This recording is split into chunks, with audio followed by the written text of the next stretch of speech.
So hello and welcome students to another new video of NewtonGATE, where we make your dreams come true. So today we will solve some problems and some numericals on the chapter of motion, which includes the force and pressure of ICSE class 7th grade. Okay, so let's start. I think you will enjoy the video.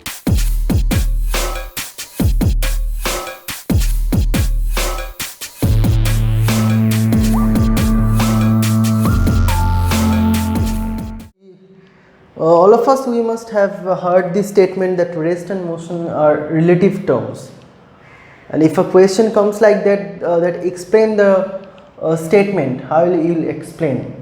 So let us find how to make a solution or answer this kind of questions.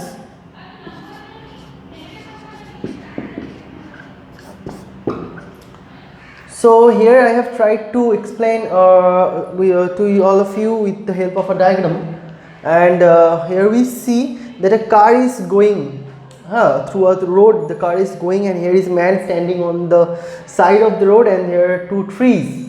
Okay, now we can say that yes, the trees are in rest with respect to the man standing on the road, beside the road, but with respect to a man on the tree is not in rest. It seems to be in motion in the opposite direction to which the car is moving. So here the car is moving in this direction. The tree will appear to move in a direction opposite to this, like in a opposite direction, in the backward sense. If we consider two men to be seen, two men to be sitting on the car itself, and one man will see the other man to be in rest, but the man standing here on the ground, he will see both of the two men inside the car to be in motion. So isn't all these things are hearing some absurd to you? But we find these things very practical. We can take this car as a train also to more clearly know the term relative. There is nothing about absolute in the nature. In nature, nothing is absolute, everything is relative. So there is no perfect or real rest, perfect motion. The state of motions are relative to one another. That is, you may seem to be moving with respect to me, but you may seem to be in rest if any other boy or any other girl moves side by side with you with the same velocity. That same things happen when two trains they run side by side. The passenger of one train, when he observes another passenger on the train beside him, and if the two trains are going in the same direction with the same velocity or uniform velocity or speed, he will see that the train is not moving and the man is not moving, but actually it is moving. So these all things are relative. We are traveling through any vehicle, and another car is coming opposite to us, and when it is passing by us, it seems to be speeded up more, right? So these all things happens due to the relative velocity, due to the concept of relative velocity. The tree or something, any other which is not moving, all the non-living things, they are not moving. They seems to be in rest with respect to us, but actually they all are moving, because the earth is itself moving. It's rotating, it's also revolving around the sun. So everything is moving. Okay, that is the sense in which this statement has been said, that rest and motion are relative terms. So our next question is, what is rotatory motion, and give few examples of rotatory motion. Here goes the definition of rotatory motion. A body is said to be in rotatory motion if it moves about a fixed axis without changing the radius of its motion. I repeat, a body is said to be in rotatory motion if it moves about a fixed axis without changing the radius of its motion. Now you may ask me that, sir, what is axis and axis? Axis is a line It is an imaginary line with respect to which a body is moving. Like for example, if you take a spinning top, if you take a spinning top, then this is the axis. It is rotating like that. It is rotating. This is the axis. Okay. You know the Earth's axis is tilted by 23.5 degree. 23.5 degree. So that is the axis. For a wheel of a car, this is the axis. This line. So it is an imaginary line considered with respect to which the body is moving. That is the axis, and without changing the radius of its motion. Means it's rotating, not changing the radius. Okay. The radius is not changing. For example, if it is rotating like that, the radius is not changing. Radius is always remaining the same. Examples are the blades of a fan, a spinning wheel, the planetary bodies. I have included the planetary bodies also because we know all the planets, all the satellites, all the interstellar bodies, all the stars, they all move about a fixed axis. Okay, nothing is static, nothing is static in the space, in the universe, nothing is static. You have to understand this thing, that nothing is static, nothing is in the state of rest in this universe. Everything is in motion. We may seem that an object is in rest, but it is not that. It is not true. Okay, we have to understand that everything is moving. So this is the concept of rotatory motion. If you want to learn what is circulatory motion is also a kind, this rotatory motion and revolution, rotatory motion and revolution comes under the circulatory motion. The translatory motion is of the two types, the rectilinear motion and the curvilinear motion. There is also another kind of motion, the oscillatory motion, oscillation. You may find oscillation anywhere. You may find oscillation of pendulum. You may find oscillation. You may find an oscillating tuning fork like that. That is a to and fro motion. So this is our next question. The question goes like, differentiate between the periodic and non-periodic motion, giving one example of each. Now a motion which gets repeated after regular intervals of time is called periodic motion. For example, Earth's revolution. We know that the Earth it makes revolution around the sun, centering the sun. It makes revolution and it takes 365 days to complete one revolution. So that is a periodic motion. Earth repeats this period, this cycle, this motion every 1 year. After 1 year, it again repeats that path, that motion. Okay. And a motion which does not repeat itself after regular intervals of time is called non-periodic motion. For example, locomotion of vehicles. We see in the roads lots of vehicles, the buses, the cars, all the motorcycles, they are going in haphazard directions in random motion. They are not periodic. Okay. So most of the motions are periodic.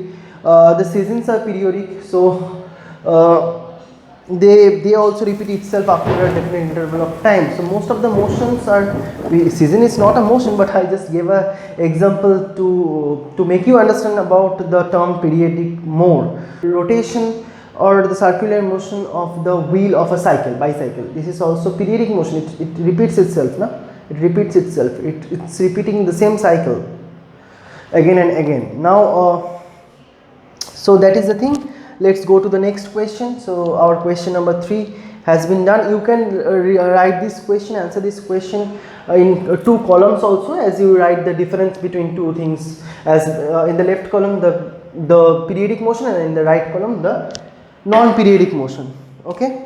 So here is the periodic motion and here is the definition of non-periodic motion. You may note down it in your copy.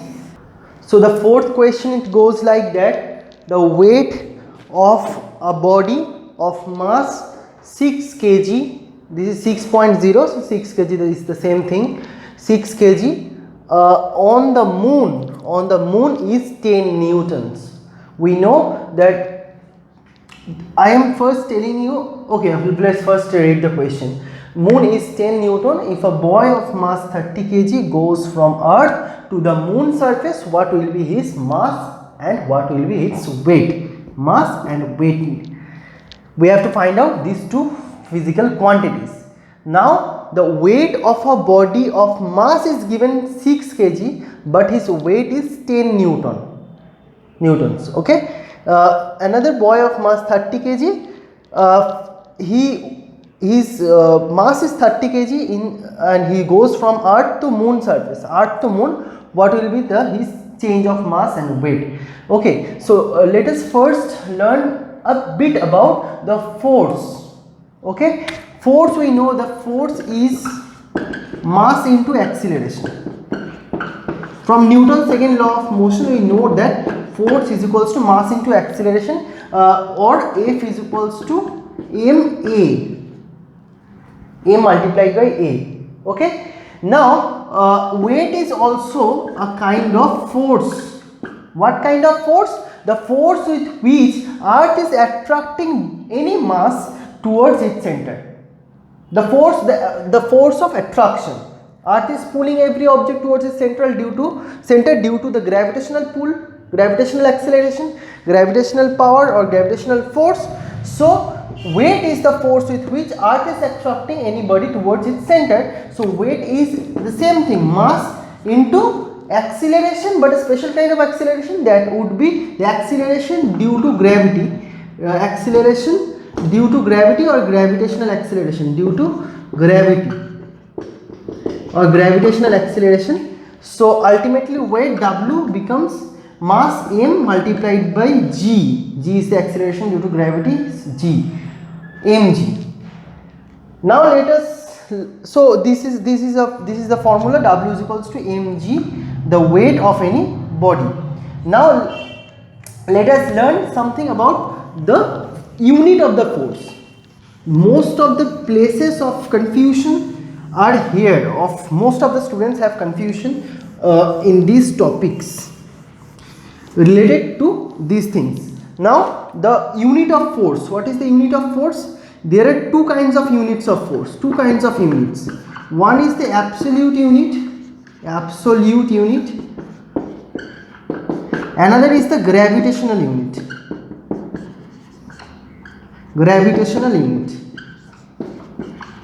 The absolute unit, we know there are two types, SI and CGS, right?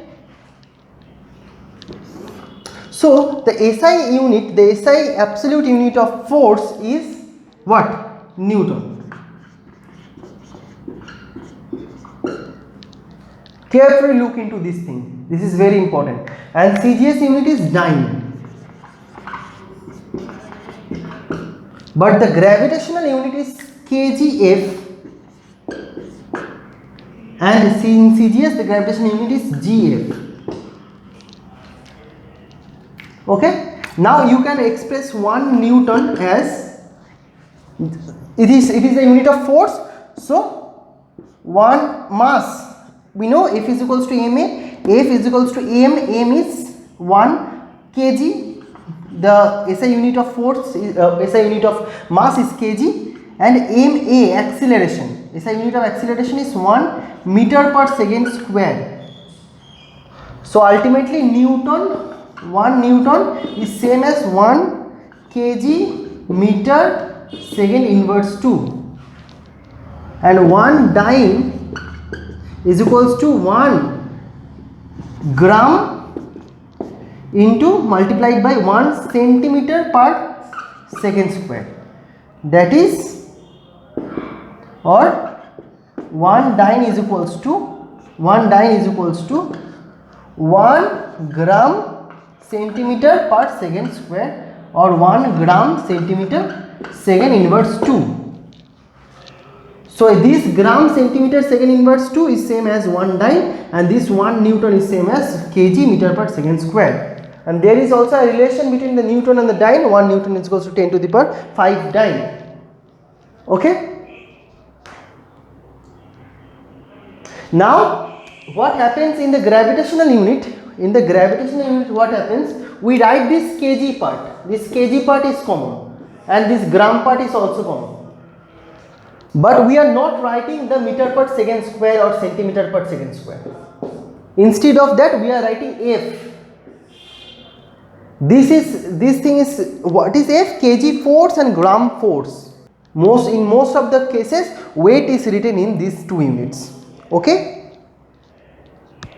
So we do not multiply the value of, we know what I have already told you, that F is equals to W means, that means the weight of body is equals to mg. We only writing this m part, means if the mass of body is 10 kg, we are writing 10 kg and we are not putting the value of g. Instead of that, we are writing F, 10 kgf. Okay, 10 kgf. Actually the value of g is near about 10 centimeter per second square. Actually specifically it is 9.8 meter per second square, but on an average approximately we take it as 10 meter per second square, the value of g. Okay, that is why that is the value of small g in earth, the acceleration due to gravity. So in earth, if the mass of a body is 6 kg, then its weight would be what? Multiplied by 10, that is 60 Newton. That would be 60 Newton. But if we express this thing in kgf, that would be 6 kgf. The 10 will not be multiplied because we are writing that F, kgf, that F is referring to the fact that we are not multiplying the value of small g here. Okay. The rest is a simple solution of this problem. The mass will remain same, because whenever the boy is going from earth to moon, the mass will remain constant. How can mass change? Mass is an invariant quantity, it cannot change with respect to position. On changing the position, mass can never change, but the acceleration due to gravity will change, and that will lead to a change, that will result to a change of the weight also. Because the mass of moon is very less, so it will have a lesser power of attraction or force of gravitational acceleration. So it will pull less. The moon will pull less, so obviously the weight will be decreased. So the weight of the boy on moon will become 1/6, because the gravitational acceleration, the value of gravitational acceleration, it becomes 1/6. So the 30 kg boy will weigh 30 multiplied by 1/6 kgf, that is 5 kgf. On earth he will weight what? 30 kgf. On earth his weight will be 30 kgf, but on moon his weight is 5 kgf. It becomes 1/6. This is on earth, W earth, and 1 kgf is equals to 10 Newton. We know it very well, because 1 kg multiplied by the value of F, that is the value of small g also, 10 meter per second square. So 1 kg into 1 kg into 10 meter per second square is equals to 10 kg meter per second square, that is equals to 10 Newton itself. So 1 kgf will be, if 1 kgf is 10 Newton, then 5 kgf will be 50 Newton. 5 multiplied by 10, very easy thing. Hence the weight of the boy on moon surface will be 50 Newton. So this type of problems also come in your exam, of the velocity and speed, that is the speed, distance, time.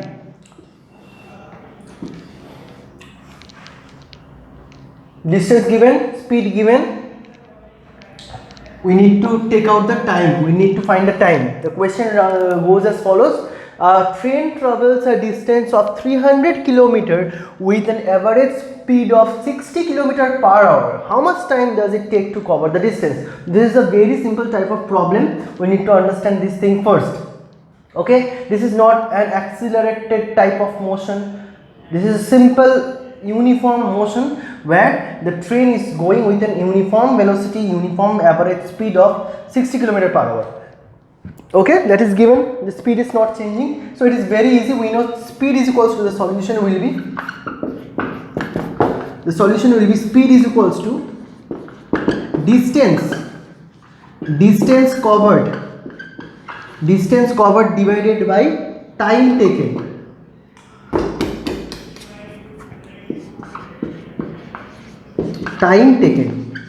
Okay, so here distance speed is given as 60. We don't want to convert the units, because here also kilometer, here also kilometer. The answer will come in hours. 60. Distance covered is 300. Time we don't know, we take it as t. Cross multiply this thing. 60 multiplied by t is equals to 300. Next step, I am showing it here. T is equals to 300 divided by 60. 0 cancels off, cuts off. 6 and 30. 1 6 6 5 is 30. So t is equals to 5 hours. The answer is 5 hours. So time taken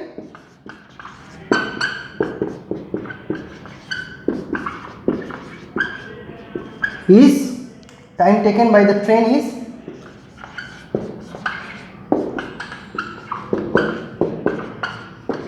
5 hours.